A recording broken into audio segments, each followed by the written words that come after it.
بسم اللہ الرحمن الرحیم۔ الحمد للہ رب العالمین والصلاة والسلام علی سید المرسلین و خاتم النبیین، اما بعد۔ صحیح بخاری باب کتاب الصلاۃ، حدیث نمبر 478 479۔ مسجد وغیرہ میں ایک ہاتھ کی انگلیاں دوسرے ہاتھ کی انگلیوں میں داخل کر کے قینچی کرنا درست ہے۔ ہم سے حامد بن عمر نے بشر بن مفضل کے واسطے سے بیان کیا، کہا ہم سے عاصم بن محمد نے کہا ہم سے واقد بن محمد نے اپنے باپ محمد بن زید کے واسطے سے، انہوں نے عبداللہ بن عمر یا عبداللہ بن عمر بن عاص رضی اللہ عنہ سے کہ نبی کریم صلی اللہ علیہ وسلم نے اپنی انگلیوں کو ایک دوسرے میں داخل کیا۔ حدیث نمبر 480، اردو ترجمہ۔ اور عاصم بن علی نے کہا ہم سے عاصم بن محمد نے بیان کیا کہ میں نے حدیث کو اپنے باپ محمد بن زید سے سنا، لیکن مجھے حدیث یاد نہیں رہی تھی، تو میرے بھائی واقد نے اس کو درستی سے اپنے باپ سے روایت کر کے مجھے بتایا۔ وہ کہتے تھے کہ عبداللہ بن عمر بن عاص رضی اللہ عنہ سے رسول اللہ صلی اللہ علیہ وسلم نے فرمایا کہ عبداللہ بن عمر، تمہارا کیا خیال ہے، کیا حال ہوگا جب تم برے لوگوں میں رہ جاؤ گے؟ اس طرح یعنی آپ صلی اللہ علیہ وسلم نے ایک ہاتھ کی انگلیوں دوسرے ہاتھ میں کر کے دکھلائیں۔ حدیث نمبر 481، اردو ترجمہ۔ ہم سے خلاد بن یحییٰ نے بیان کیا، کہا ہم سے سفیان ثوری نے ابی بردہ بن عبداللہ بن ابی بردہ سے، انہوں نے اپنے دادا ابو بردہ سے، انہوں نے ابو موسیٰ اشعری رضی اللہ عنہ سے، انہوں نے نبی کریم صلی اللہ علیہ وسلم سے کہ آپ نے فرمایا ایک مومن دوسرے مومن کے لیے عمارت کی طرح ہے کہ اس کا ایک حصہ دوسرے حصے کو قوت پہنچاتا ہے، اور آپ صلی اللہ علیہ وسلم نے ایک ہاتھ کی انگلیوں کو دوسرے ہاتھ کی انگلیوں میں داخل کیا۔ حدیث نمبر 482، ہم سے اسحاق بن منصور نے بیان کیا، کہا ہم سے نصر بن شمیل نے، انہوں نے کہا کہ ہمیں عبداللہ بن عون نے خبر دی، انہوں نے محمد بن سیرین سے، انہوں نے حضرت ابو ہریرہ رضی اللہ عنہ سے، انہوں نے کہا کہ رسول اللہ صلی اللہ علیہ وسلم نے ہمیں دوپہر کے بعد کی دو نمازوں میں سے کوئی نماز پڑھائی، ظہر یا عصر کی۔ ابن سیرین نے کہا کہ حضرت ابو ہریرہ رضی اللہ عنہ نے اس کا نام تو لیا تھا لیکن میں بھول گیا۔ حضرت ابو ہریرہ رضی اللہ عنہ نے بتلایا کہ آپ صلی اللہ علیہ وسلم نے ہمیں 2 رکعت نماز پڑھا کر سلام پھیر دیا، اس کے بعد ایک لکڑی کی لاٹھی سے جو مسجد میں رکھی ہوئی تھی آپ ٹیک لگا کر کھڑے ہو گئے، ایسا معلوم ہوتا تھا کہ جیسے آپ بہت ہی خفا ہوں، اور آپ صلی اللہ علیہ وسلم نے اپنے دائیں ہاتھ کو بائیں ہاتھ پر رکھا اور ان کی انگلیوں کو ایک دوسرے میں داخل کیا، اور آپ نے اپنے دائیں رخسار مبارک کو بائیں ہاتھ کی ہتھیلی سے سہارا دیا۔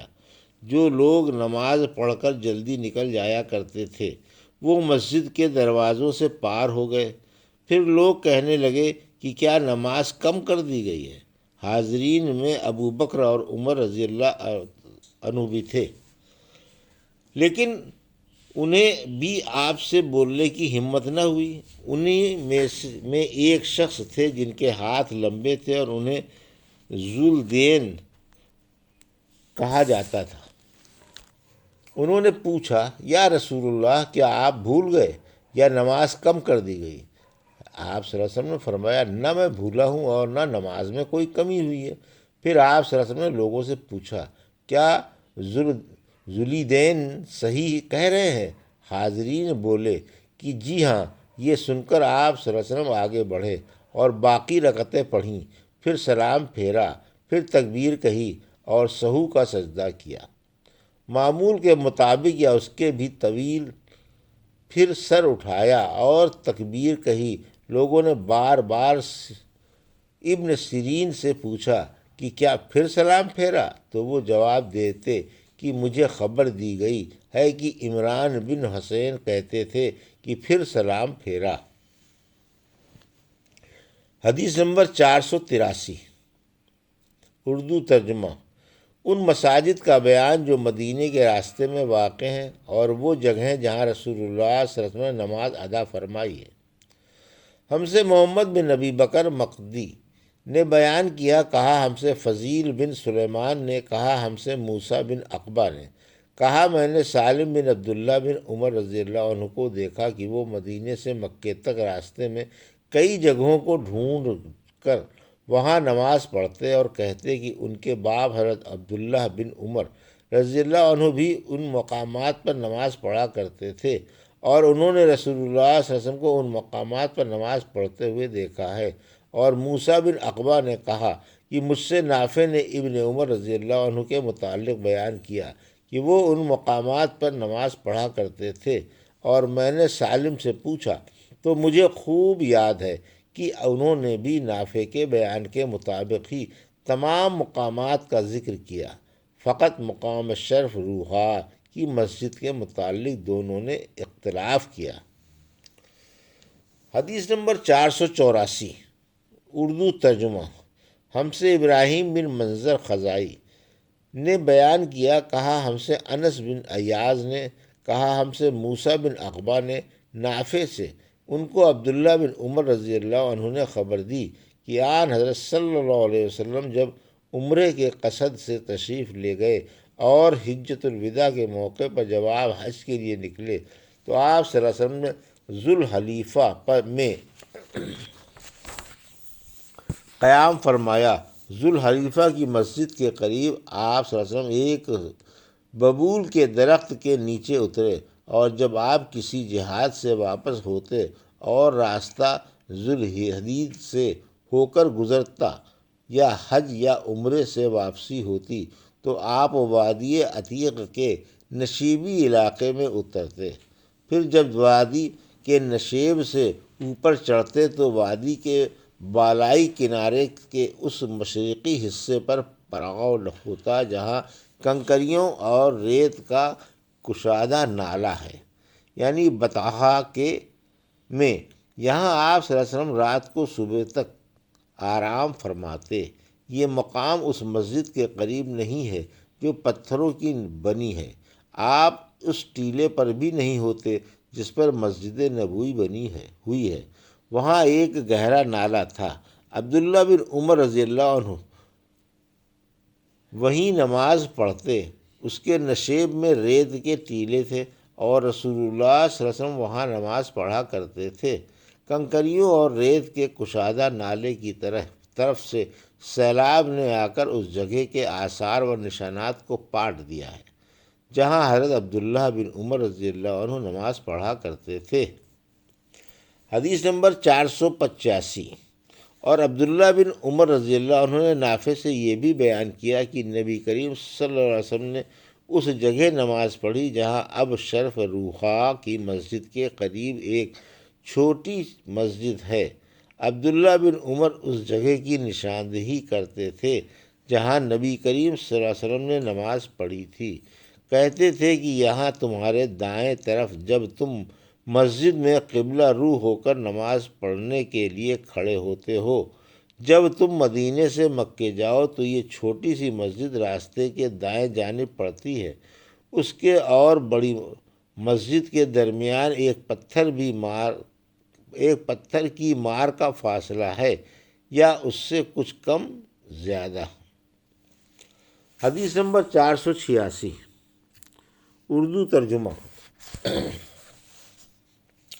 اور عبداللہ بن عمر رضی اللہ عنہ اس چھوٹی پہاڑی کی طرف نماز پڑھتے جو روحا کے آخر کنارے پر ہے، اور یہ پہاڑی وہاں ختم ہوتی ہے جہاں راستے کا کنارہ ہے، اس مسجد کے قریب جو اس کے اور روحا کے آخری حصے کے بیچ میں ہے، مکے کو جاتے ہوئے۔ اب وہاں ایک مسجد بن گئی ہے۔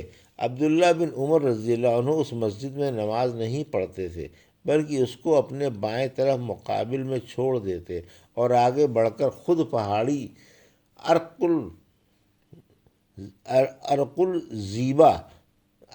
الزبیہ کی طرف نماز پڑھتے تھے۔ عبداللہ بن عمر رضی اللہ عنہ جب روحا سے چلتے تو ظہر کی نماز اس وقت تک نہ پڑھتے جب تک اس مقام پر نہ پہنچ جاتے، جب یہاں آ جاتے تو ظہر پڑھتے، اور اگر مکے سے آتے ہوئے صبح صادق سی تھوڑی سی دیر پہلے یا سحر کے آخر میں وہاں سے گزرتے تو صبح کی نماز تک وہیں آرام کرتے اور فجر کی نماز پڑھتے۔ حدیث نمبر 487، اردو ترجمہ۔ اور عبداللہ بن عمر رضی اللہ عنہ نے بیان کیا کہ نبی کریم صلی اللہ علیہ وسلم راستے کے دائیں طرف مقابل میں ایک گھنے درخت کے نیچے وسیع اور نرم علاقے میں قیام فرماتے جو قریہ رویشہ کے قریب ہے۔ پھر آپ اس ٹیلے سے جو رویشہ کے راستے سے تقریباً 2 میل کے فاصلے پر ہے چلتے تھے۔ اب اس درخت کا اوپر کا حصہ ٹوٹ گیا ہے اور درمیان میں سے دوہرا ہو کر جڑ پر کھڑا ہے، اس کی جڑ میں ریت کے بہت سے ٹیلے ہیں۔ حدیث نمبر 488، اور عبداللہ بن عمر رضی اللہ عنہ نے نافع سے یہ بیان کیا کہ نبی کریم صلی اللہ علیہ وسلم نے قریہ ارج کے قریب اس نالے کے کنارے نماز پڑھی جو پہاڑ کی طرف جاتے ہوئے پڑتا ہے۔ اس مسجد کے پاس 2 یا 3 قبریں ہیں، ان قبروں پر اوپر تلے پتھر رکھے ہوئے ہیں۔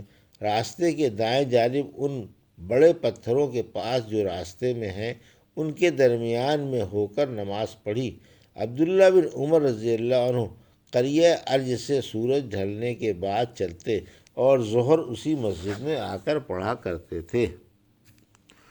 یہ تھی صحیح بخاری باب کتاب الصلاۃ کی حدیث نمبر 478 سے 488 تک کا اردو ترجمہ جو ابھی آپ نے سماعت فرمایا۔